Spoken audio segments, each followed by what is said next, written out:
अस्सलाम वालेकुम, आप देख रहे हैं जियो पाकिस्तान। अब्दुल्ला हुमा के साथ, प्रेजेंटेड टू यू बाय। सामने रखना होता है, ऐसे नहीं मिलते बस। अच्छा, वो तो हम आपसे ये कहना चाह रहे थे कि ज़िंदगी जो है ना ज़रा चेंज हो जाती है हमारे रूटीन में, जो जिन चीज़ों के हम आदी हो चुके हैं। 7 अप का नाम क्यों नहीं लिया? आपको पता है ना, उसकी वजह से भी वो नहीं होना। दोबारा से presented to you by 7 up now, ठीक है। Now that this is done, अभी जरा तब्दीलियां हुई हैं और बड़ी तब्दीलियां हुई हैं, और हम कल परसों से जब हमें पता चला ये तब्दीलियां होने वाली हैं तो हम जिक्र कर रहे थे कुछ लोगों को कुछ वजारतें जो है ना वो सूट कर रही हैं, and they have really gelled in it. और एक हमने case in point Fawad Chaudhry sahab का एक जिक्र किया था। साइंस एंड टेक्नोलॉजी की मिनिस्ट्री वो कुछ अरसे से चला रहे हैं और बड़ी अच्छी चीज़ें भी हो रही हैं। It's looked like you know it was a match made in heaven kind of thing, लेकिन अब उनसे भी वो वापस ले ली गई है। लेकिन आपको बताते हैं, लगती है कि when something starts working तो उसको फिर क्यों तब्दील किया जाता है? क्योंकि अगर किसी चीज़ का पहिया चल ही पड़ा है मोजज़ाना तौर पर, तो फिर उस पहिए को चलने दिया जाए। वो एक अंग्रेजी में एक कहावत है ना, if it ain't broke don't try to fix it. तो कुछ फिक्स करने की कोशिश में पता नहीं क्या होगा क्या नहीं होगा। तो आपको बताएं कि वज़ीर आज़म इमरान खान ने एक बार फिर अपनी टीम में तब्दीलियां की हैं। मईशत से वाबस्ता खिलाड़ियों की तब्दीली पर वज़ीर आज़म की ख़ास तवज्जो है। हमाद अजहर, जिन्हें कुछ अरसे पहले ही वज़ीर ख़जाना का चार्ज दिया गया था, उनकी जगह शौकत तरीन को वफाकी वज़ीर ख़जाना और रेवेन्यू बना दिया गया है। PTI हुकूमत के 3 साला दौर में ये चौथे वज़ीर ख़जाना होंगे, just letting you know. Hammad Azhar को वजारत सनत और पैदावार खुसरो बख्तियार को दे दी गई है, और अच्छा, खुसरो बख्तियार को वो पैदावार की दे दी गई है।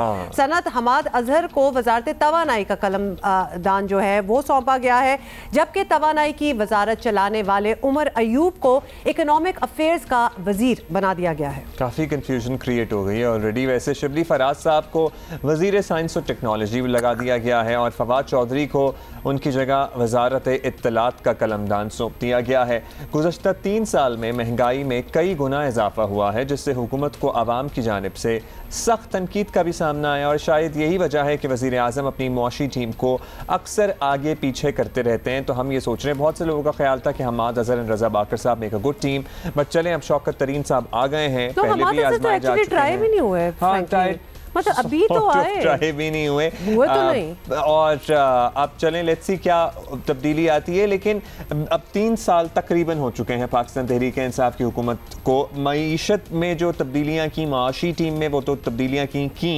Clearly it was not working out whatever the previous team was doing, लेकिन जो बाकी वजारतें हैं उनमें भी तब्दीलियां की हैं। तो मेरा ख्याल है 4-5 महीने तो ओवरऑल, इतना बड़ा मुल्क है, इतने ज्यादा इश्यूज हैं, किसी भी वजारत के इश्यूज को समझने में ही लग जाते हैं। खासतौर पे देखिए, कंटिन्यू करना है, नई चीज लानी है। जब आपकी अपनी मिनिस्ट्री होती है ना, तो you are really, I mean like we are hoping that you devote your time and your abilities to it, और फिर जैसे ही आप उसके अंदर जेलिन हुए तो फिर आपको निकाल के किसी और जगह डाल देना। और अब प्रोबेबली जब ये जेलिन होंगे और कुछ काम शुरू करेंगे तो इलेक्शन आ जाएंगे। लेकिन can I also say Abdullah, some things अगर if they are not working out, जैसे कि ये हमाद अजहर को हटा के अब इन्होंने चौथे तरीन साहब को डाल दिया है, अब अगर उनको नजर आ रहा है कि ये चीजें काम नहीं कर रही तो फिर ट्राई भी तो करना ही है ना। तो from that point of view it also kind of makes sense. Capital talk के मेजबान हामिद मीर साहब ने हमें ज्वाइन किया है। मीर साहब, चेहरे तो वही हैं, बस कुछ ड्यूटीज तब्दील कर दी गई हैं। अब शौकत तरीन साहब आ गए हैं, क्या आपको लगता है इनके आने से कुछ मौशी मुस्बत तब्दीली हमें देखने को मिलेगी? क्या महंगाई का तूफान थम सकेगा, या जैसे मामला चल रहा है, IMF प्रोग्राम है, बिजली की कीमतें भी बढ़नी हैं, सारा कुछ है, वैसे ही चलता रहेगा? देखिए, अभी कुछ दिन पहले की बात है कि शौकत तरीन साहब से मेरी कराची में मुलाकात हुई थी। तो पाकिस्तान की इकॉनमी के बारे में जो उन्होंने गुफ्तगू उस वक्त की थी, तो अगर मैं उन्हीं की बातों को सामने रखूं तो मुझे लगता है कि उनके लिए चैलेंज बहुत सख्त होगा। और सबसे इम्पोर्टेंट बात यह है कि अभी इस हुकूमत के 3 साल भी पूरे नहीं हुए और चौथा वजीर खजाना आ गया है, और शौकत तरीन साहब की जो कैपेबिलिटीज हैं उस पर तो मुझे कोई शक नहीं है। लेकिन उनको क्यों बनाया गया है वज़ीर ख़ज़ाना? इसलिए कि वो पहले भी इस पोजीशन पे काम करते रहे हैं। तो पहले वो किसकी गवर्नमेंट में इस पोजीशन पे काम करते रहे? तो उस वक्त पीपल्स पार्टी की गवर्नमेंट थी। अब देखिए, एक बड़ी इंटरेस्टिंग सी चीज़ नज़र आती है कि हफीज शेख साहब की भी जो उनका जो मेरिट था वो ये था कि जब वो वज़ीर ख़ज़ाना थे जरदारी साहब की गवर्नमेंट में, तो उनके बारे में कहा जाता है उन्होंने बड़ा अच्छा काम किया। और फिर जो शौकत तरीन साहब हैं, इन्होंने भी उसी दौर में काम किया। अब आप इस जो कैबिनेट है इमरान खान साहब की, इसको देखिए, आपको बहुत से चीजें नजर आएंगे जो पुराने पीपल्स पार्टी की गवर्नमेंट के लोग हैं। तो मुझे तो ये लग रहा था, अजराह तफन्नुन मैं आपको ये कहूँ कि बेहतर है कि फिर आसिफ जरदारी साहब को ही कहीं लगा दें, क्योंकि अगर उन्हीं के लोगों को लेके आना है बार बार, खास तौर पर जो इकोनॉमिक टीम है वो तो उन्हीं की बार बार जो है उसको आजमाया जा रहा है। तो लेकिन मुझे अफसोस इस बात का है कि हमाद अजहर साहब जो हैं उनके 3 हफ्ते भी पूरे नहीं हुए अभी, और कोई वजह बताए बगैर ही उनको हटा दिया गया है। वो एक बहुत यंग बड़े टैलेंटेड पार्लियामेंटेरियन हैं, और मुझे बड़ा अफसोस है कि पिछले 3 साल में उनको किसी एक वजारत पर फोकस नहीं करने दिया गया। बार बार उनकी वजारत तब्दील की गई और बड़े धूमधाम से उनको वजारत खजाना दी गई, और बड़े लोगों ने उनकी जो है वो आओ भगत की, उनको मुबारकबादें दी। मैं भी उन लोगों में शामिल था। और we sort of feel bad for Hammad Azhar, because कुछ लोगों का ख्याल था कि हमाद अजहर ज़ाहिर है एक नया चेहरा है, बाकी लोग जो पहले भी काम करते रहे हैं, अब भी जिनको लाया गया है, आजमाए हुए हैं, he and Raza Baqar would make a good team, और कुछ शायद तब्दीली आ जाए। चलें, अब उन्हें दोबारा हटा दिया गया। मीर साहब, वैसे आप तो इतने अरसे से इस्लामाबाद में मुकीम है, you know the ins and outs and the secrets. एक ज़ाहिर वजारत जब बदली जाती है किसी भी शख्स की, तो उसको अंडरस्टैंड करने में, ज़रा हैंड्स ऑन होने में कितने महीने या कितने हफ्ते लगते हैं? क्योंकि अब ऑलमोस्ट 3 साल हो गए हैं, दोबारा से लोग तो वही हैं, इनके डिपार्टमेंट्स बदल दिए गए हैं, तो फिर में भी 6 महीने लग जाएंगे इनको नई मिनिस्ट्रीज के काम को समझने में, तो टाइम तो और ज़्यादा वेस्ट होगा। फिर परफॉर्मेंस कब दिखाएंगे? देखिए, आप वजारत खजाना को छोड़ दें, आप वजारत इत्तलात पर आ जाएं, तो 4 साल में चौथा वजीर खजाना, 4 साल में चौथा वजीर इत्तलात। पहले फवाद साहब थे वजीर इत्तलात, फिर उनकी जगह पर फिरदौस आशिक अवान साहब आई, उनको हटाया, फिर उसकी जगह पर शिबली फराज साहब आ गए, उनको हटाया, वापस फवाद साहब को लाया गया। मुझे ऐसा लग रहा है कि जो भी ये फैसले कर रहा है उसने इसको ना एक क्रिकेट टीम समझा हुआ है कि चलो बैटिंग ऑर्डर बदल देते हैं, ओपनर को नंबर 6 पे ले जाओ, फिर नंबर 5 पे ले जाओ, चलो ये बॉलर जो है इसे बॉलिंग सही नहीं हो रही, इससे जरा बैटिंग करवा देते हैं। अच्छा, फास्ट बॉलर जो है उससे फास्ट बॉलिंग सही नहीं हो रही, तो उससे स्लो गेंद करवानी शुरू कर दी। भाई ये क्रिकेट नहीं है, ये क्रिकेट का मैदान नहीं है, ये पाकिस्तान की गवर्नमेंट है, ये आपने पाकिस्तान की रियासत को चलाना है। आपने 3 साल के अंदर 4 वजीर खजाना बदल दिए, आपने 3 साल के अंदर 4 वजीर इत्तलात बदल दिए, आप 3 साल के अंदर बार बार जो है वो फेडरल सेक्रेटरीज को बदल रहे हैं, स्टेट बैंक का गवर्नर बदल रहे हैं, चेयरमैन SPR को बदल रहे हैं। मजाक तो ना बनाए ना आप क्रिकेट टीम के सिलेक्टर नहीं हैं, आप इस मुल्क के प्राइम मिनिस्टर हैं। आपको इस रियासत को प्राइम मिनिस्टर की तरह चलाना चाहिए, क्रिकेट टीम के कप्तान की तरह या चीफ सिलेक्टर की तरह नहीं चलाना चाहिए। ये मजाक बना दिया आपने, पाकिस्तान की रियासत को, पाकिस्तान की कैबिनेट को मजाक बना दिया है। और ये कोई बात मैं कोई इसलिए नहीं कर रहा कि कोई मेरा दोस्त था हमाद अजहर उसको हटा दिया, या मेरा दोस्त था कोई और उसको हटा दिया। ये आपकी गवर्नमेंट है, लोगों ने आपको मैंडेट दिया है। आप मुझे बताएं क्या जस्टिफिकेशन है आपके पास कि आप 4 तो साल मीर साहब, फिर हमें वो वाली बातें भी याद आती हैं ना कि टीम तैयार है, हमारा होमवर्क पूरा है, 200 लोग हैं, इतने लोग हैं और आएंगे, और हम तो अब इग्नोर कर ही चुके थे उन बातों को, लेकिन अब तक मेरा ख्याल है टीम ना तैयार है और ना सेट हो सकी। देखिए, मुझे तो याद है ना जब इमरान खान साहब जो हैं वो हमारे शो पे आते थे कैपिटल टॉक में और कहते थे कि बिल्कुल 20 लोगों की कैबिनेट होगी और मैं 20 लोगों के साथ पाकिस्तान की तस्वीर बदल दूंगा। फिर कभी वो कहते थे कि मैंने जो है मेरे पास 100 लोगों की टीम है, कभी इतने लोगों की टीम है। तो ये जो सारी बातें ना इमरान खान साहब की जो है वो याद आती है ना जब, और फिर जब उन्होंने हुकूमत संभाली थी 2018 में, तो मीटिंग हुई हम लोगों की, तो उन्होंने कहा बस मुझे तुम 90 दिन दे दो, 3 महीने दे दो, उसके बाद देखो क्या होता है। फिर 3 महीने पूरे हुए तो फिर उन्होंने बुलाया, उन्होंने कहा नहीं 6 महीने दे दो, बस 6 महीने के बाद मैं देखो क्या करता हूँ।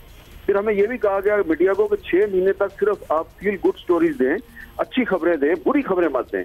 वो 6 महीने गुजर गए, फिर 9 महीने में बात आ गई, फिर 1 साल पे, उसके बाद फिर खान साहब ने ये बात करनी छोड़ दी। अब 3 साल पूरे होने वाले हैं और रिजल्ट ये है कि 3 साल में आपने 4 वजीर खजाना बदल दिए, 4 वजीर इत्तलात बदल दिए, बार बार आप एनर्जी का मिनिस्टर बदल रहे हैं, बार बार आप SBR का चेयरमैन बदल रहे हैं, पता नहीं क्या कुछ बदल रहे हैं आप। सिर्फ अगर नहीं बदल रहे तो आप अपनी पॉलिसी को नहीं बदल रहे। पॉलिसी वही चली आ रही है, चेहरे बदलते जा रहे हैं। आपको पॉलिसी बदलने की जरूरत है, पॉलिसी बदलें और पाकिस्तान में जो है ना रियासत को और हुकूमत को हुकूमत समझ के चलाएं। खुदा के लिए इसको क्रिकेट का मैच मत समझें, ये क्रिकेट टीम नहीं है, ये पाकिस्तान की कैबिनेट है। इसको कैबिनेट समझ के चलाएंगे तो ये हुकूमत चलेगी, वरना 5 साल तो आप पूरे कर ही जाएंगे लेकिन पाकिस्तान का बेड़ा गर्क कर देंगे आप। चलें जी, बहुत शुक्रिया आपका हामिद मीर साहब, आपने अपनी राय दी। अभी हम एक ब्रेक ले लेते हैं, मेरा ख्याल है ब्रेक के बाद दोबारा हाजिर हो। नहीं, आतिफ असलम करना है या ब्रेक करनी है? बताएं ना भाई, बस ठीक है करने। अभी आपने कहा था चलें बहन। देखिए एक बात है, आई एम सॉरी, मीर साहब की सारी बात का थोड़ा सा तो हमें एक कंसेंसस करना है। अगर तो महंगाई कम हो जाती है for all the changes that Khan साहब इज डूइंग, और ऑब्वियसली वो बिल्कुल मीर साहब सही कह रहे हैं कि it starts looking like a joke, जैसे एक क्रिकेट टीम चल रही है। लेकिन अगर तो महंगाई काबू हो जाती है तो क्या ही बात हो जाए, लेकिन ट्रायल एंड एरर तो करना ही होगा। बहुत सारे मसले हैं जिनको हल तलब। हमें एक ब्रेक लेते हुए भी दिल नहीं चाह रहा कि इस पर ब्रेक लिया जाए।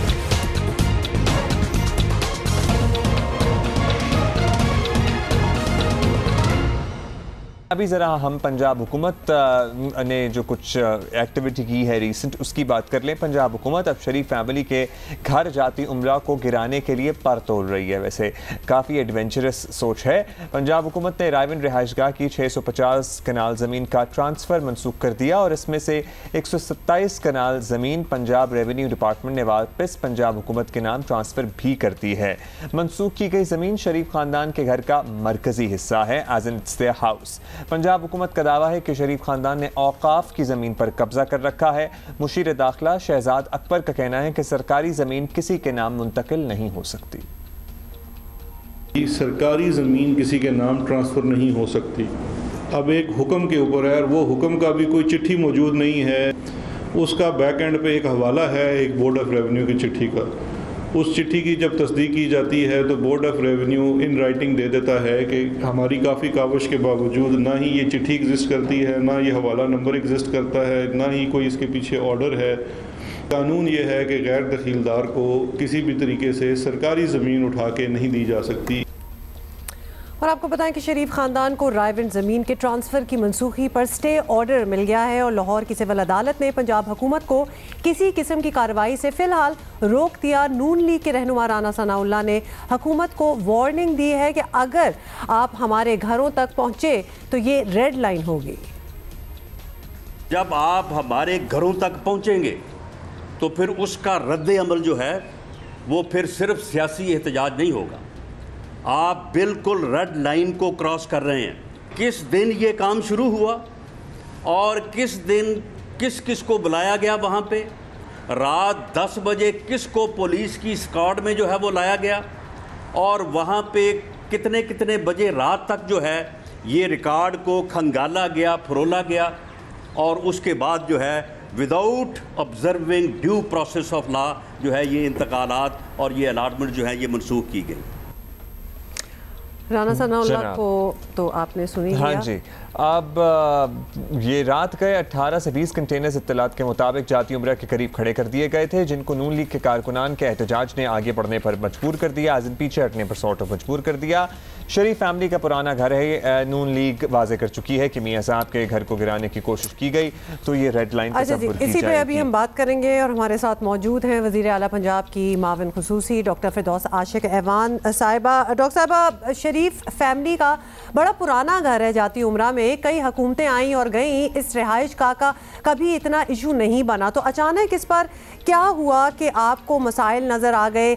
अब किसकी हिदायत पर ऑपरेशन का इरादा बना? कंप्लेंट सेल जो पंजाब गवर्नमेंट का था उसको ये कंप्लेंट वसूल हुई, जिसके अंदर ये लिखा गया कि जो घर जाती उम्रा में बनाया गया है ये इसकी मलकियत शरीफ फैमिली के पास नहीं है और जो इन्होंने क्लेम की बुनियाद पे ये घर बनाया और ये ज़मीन ख़रीदी वो क्लेम जाली है। जब हुकूमत ने इस हवाले से तहकीकात की और तहकीकात की रोशनी में जो पटवारी के रिकॉर्ड से लेके तहसीलदार और फिर ऊपर तक रेवेन्यू डिपार्टमेंट के तमाम जो कागजात और फाइलें थी, जब उनकी छानबीन की तो किसी जगह पे भी फ़ाइल के अंदर इनकी मलकियत के सबूत सामने ना आए। जो हमारी ड्राइव चल रही है, जो हुकूमत पंजाब का आज़म है, वज़ीर आला उस्मान बुज़दार की हदायत पे कि जहाँ भी कोई शख्स जो है वो अपनी मलकियत का सबूत नहीं देता और वो यकीनन नाजायज़ काबज़ीन में आता है और वो सरकारी ज़मीन कंसिडर की जाती है और सरकारी ज़मीन को वागज़ार करवाना हुकूमत की अव्वलीन तरजीह है। और उसी की मद में हुकूमत ने उनको नोटिस दिया और उन्हें मुतल्लिका अफसरान ने तलब करके ये सबूत मांगे। आज़िन, आप कह रही हैं कि मिल्कियत के सबूत नहीं है, अगर नहीं है तो फिर तो वाकई कार्रवाई होनी चाहिए। लेट्स सी क्या होता है। लेकिन शरीफ फैमिली अब ये मामला कोर्ट में भी ले गई है। डॉक्टर साहिबा, मुस्लिम लीग नून के रहनुमाओं की जानिब से वाज़े इशारे हैं कि इंतज़ामिया इस तरफ आई तो रद्द अमल होगा। इसके बावजूद पंजाब हुकूमत समझती है कि ये कार्रवाई ज़रूरी है। ज़ाहिर है रूल ऑफ लॉ तो सबके लिए फिर एक होना चाहिए।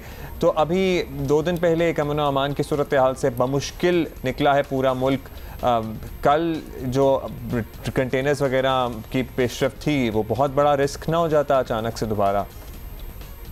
अगर ये कोई रसीद नहीं देते, कोई सबूत नहीं देते, किसी जगह भी अपना मालिक होने का जो ख़रीद फ़रोख्त का कोई मैकेनिज़्म या कोई मुआहदा है वो सामने नहीं लाते, तो फिर इसका मतलब ये है कि ये नाजायज़ काबज़ीन है।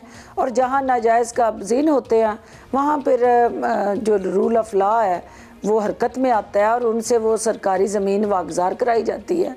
तो ये तरीक़ाकार जब बाकियों के साथ इम्प्लीमेंट हो सकता है तो इमरान खान का तो अज़म ये है कि no one is above the law, तो इन पे वो कानून जो है उसका इतलाक़ क्यों नहीं हो सकता? क्योंकि ये शाही ख़ानदान है और ये अवाम को जो है इन्होंने भेड़ा उठाया हुआ है गुमराह करने का और कानून को इन्होंने अपने ताबे रखा है, इसलिए कानून इन पे लागू नहीं हो सकता। तो कानून का यकसा इतलाक़ यकीनी बनाना हमारा आज़म भी है, बुनियादी ज़िम्मेदारी भी है और इस हुकूमत का फ़र्ज़ भी है। बहुत बहुत शुक्रिया डॉक्टर फिरदौस आशिक ऐवान। अब ये नया एक कहते हैं ना स्टोरी में एक नया ट्विस्ट आया है, पंडोरा's box नया है। Let's see how this works out. तालीम के बगैर कोई कौम तरक्की नहीं कर सकती। अच्छी बात यह है कि पाकिस्तान में हुकूमत से हटकर भी कुछ इदारे हैं जो तालीम के शोबे में बेमिसाल खदमात अंजाम दे रहे हैं और एक उनमें से है द सिटीजन्स फाउंडेशन।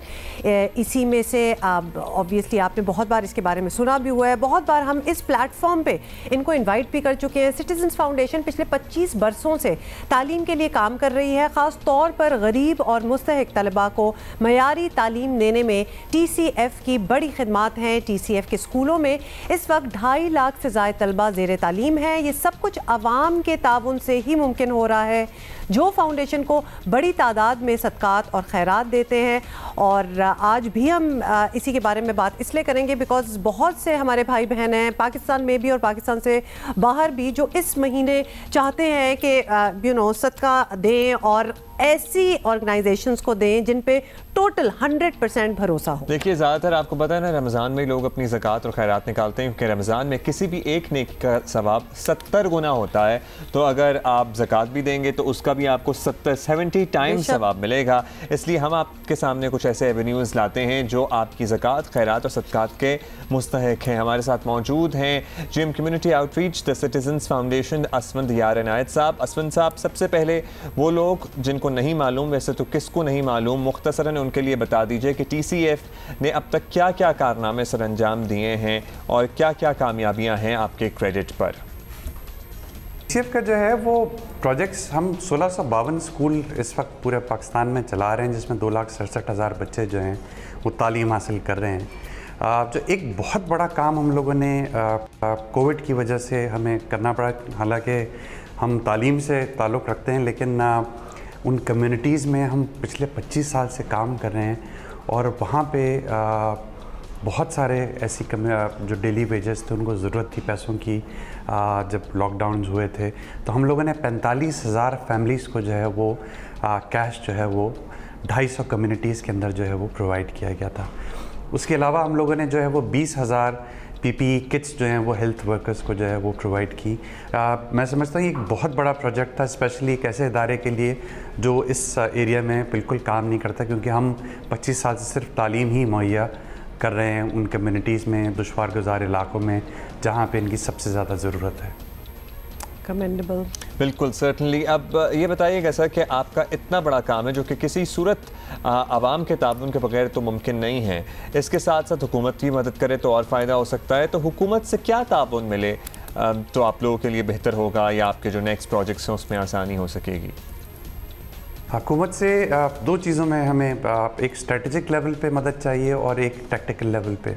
स्ट्रेटजिक में जो है, अगर गवर्नमेंट जो है वो अपना गवर्नेंस और अकाउंटेबिलिटी मैकेनिज़्म ज़्यादा बेहतर करे तो मैं समझता हूँ कि हम ज़्यादा बेहतर मयारी तालीम दे सकते हैं और एक्सेस जो है वो बढ़ा सकते हैं बच्चों के लिए। टैक्टिकल लेवल पे शॉर्ट टर्म उसमें जो है वो पब्लिक प्राइवेट पार्टनरशिप जो है मेरे ख्याल से बहुत ज़रूरी है। जितने भी रेपुटेबल एजुकेशनल इंस्टीट्यूट्स हैं उनको जो है वो अगर जो गैर फाल स्कूल हैं वो उनके हैंड ओवर कर दिए जाएँ।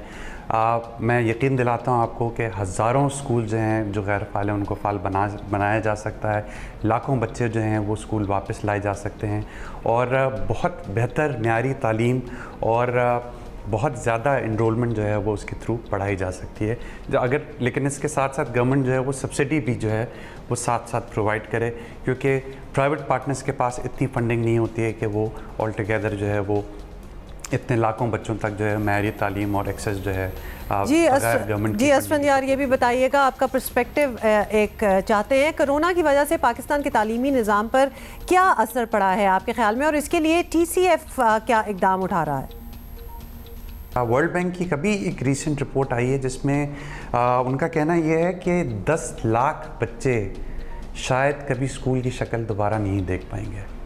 10 लाख बच्चे, अच्छे बड़े शहरों की आबादी होती है 10 लाख, और अगर आज हमने जुडिशियस वाइज प्रूडेंट डिसीजंस नहीं लिए इस सिचुएशन को मिटिगेट करने के लिए, हम 10 लाख ख्वाब जो हैं वो टूटते हुए शायद देखें।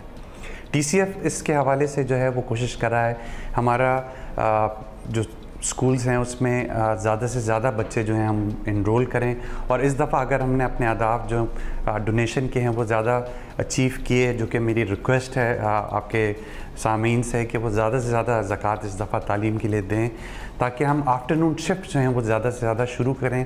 10,000 स्कूल जो हैं वो बंद हो चुके हैं, प्राइवेट स्कूल्स अक्रॉस पाकिस्तान एक मोहतात अंदाजे के मुताबिक, जिसमें लाखों बच्चे जो हैं नहीं जा पा रहे हैं। ये जो बहुत शुक्रिया आपका, बहुत शुक्रिया। जो फुटेज आप देख रहे थे ना, कोई चाय डाल रहा है, कोई टायर बदल रहा है, ये वो बच्चे हैं जो TCF के स्कूलों में पढ़े हैं और इनकी ज़िंदगी बदल गई है। हमें लेनी है एक छोटी सी ब्रेक के बाद वापस आइए।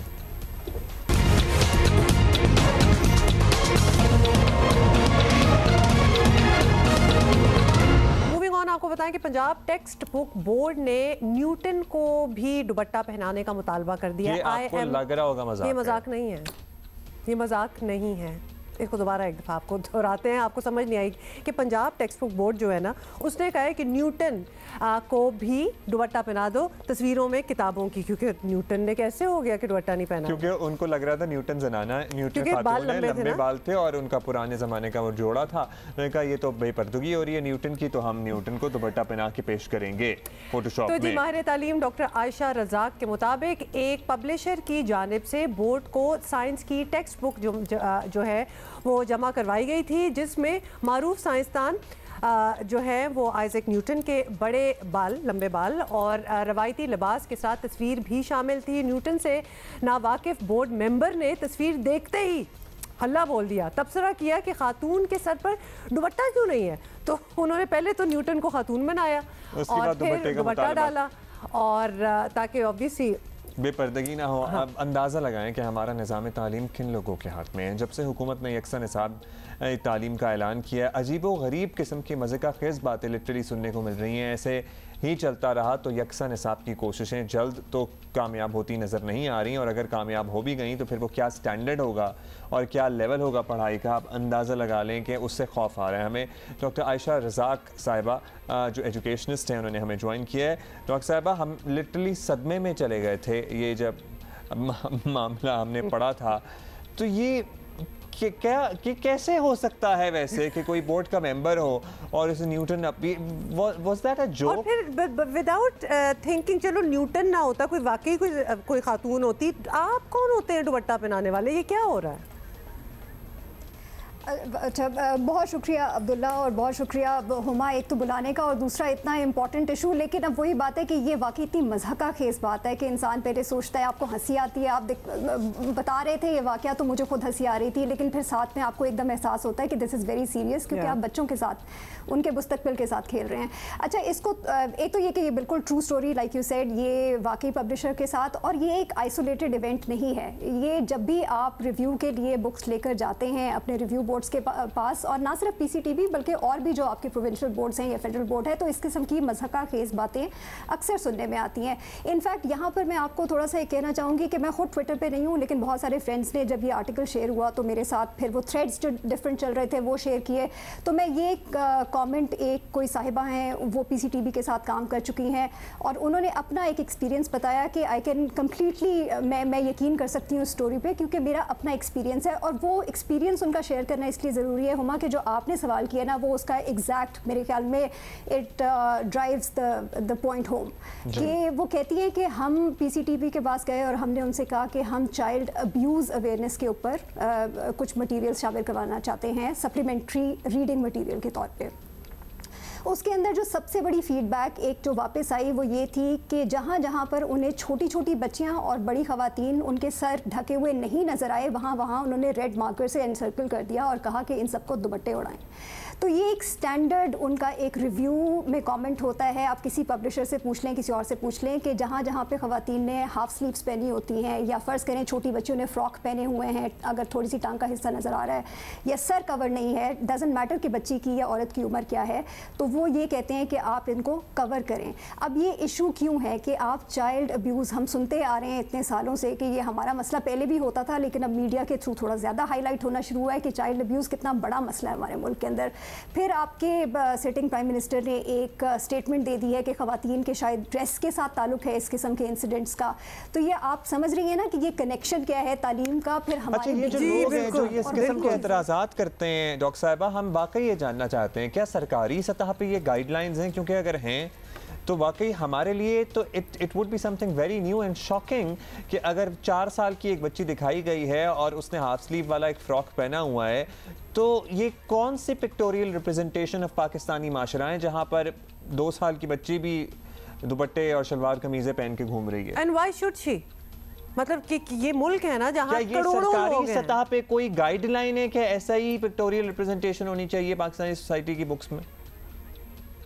तो अब्दुल्ला और हुमा, ये पहली दफ़ा नहीं हुआ, ये बहुत दफ़ा हमारी जब से टेक्स्ट बुक्स के मामले चले आ रहे हैं एग्जैक्टली इसी किस्म के आपको क्रिटिक भी और जवाब भी सुनने में मिलते हैं।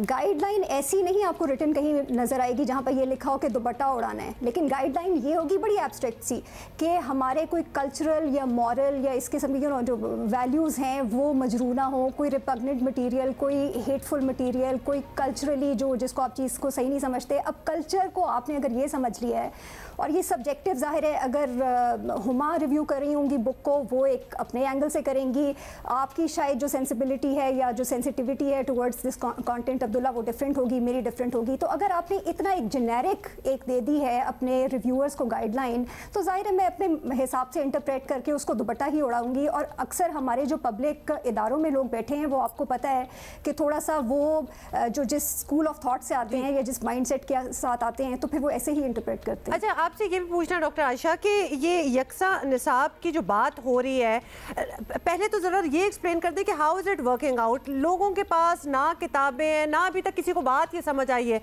अच्छा, यकसा निसाब सिर्फ पंजाब का ये या पूरे मुल्क का हो रहा है? क्योंकि पूरे मुल्क में तो ये बात हो ही नहीं रही। सिंध की अपनी टेक्स्ट बुक्स हैं, आपको पता है केपी का अपना एक निज़ाम है, बलूचिस्तान को तो खैर ना ही पूछें। तो ये किस तरह होना है and how is it going to work out आपके ख्याल में? People like these sitting to review the book. जी बिल्कुल।